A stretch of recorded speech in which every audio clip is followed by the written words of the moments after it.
IPL లో Chennai super Kings అని ఒక టీం ఉంటది. అందులో ఒక ప్లేయర్ ఉంటారు. అతను రిటైర్ అయ్యి 5 సంవత్సరాలు అవుతుంది. అతను కెప్టెన్సీ వదిలేసి సంవత్సరం అవుతుంది. ఇప్పటికి అతని ఎంట్రీకి స్టేడియంలు దద్దరిల్లిపోతాయి.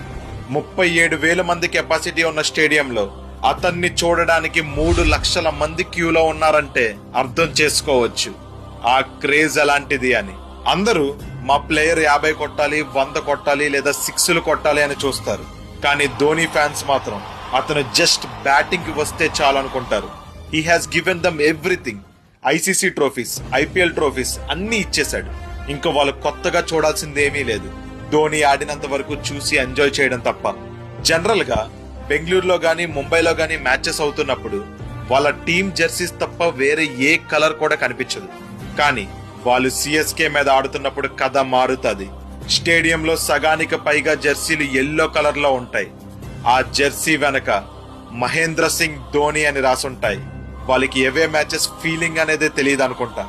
ఎందుకంటే ధోని ఆడినంత వరకు ప్రతి స్టేడియం వాళ్ళకి హోమ్ స్టేడియమే. మనం ఏ ప్లేయర్ ఫ్యాన్ అయినా అవ్వచ్చు, ఏ టీమ్ ని అయినా సపోర్ట్ చేయొచ్చు. But we have to agree the fact that he is the biggest crowd puller in India. మీలో ఎంతమంది ధోని కోసం వెయిట్ చేస్తున్నారు? కామెంట్ చేసి చెప్పండి.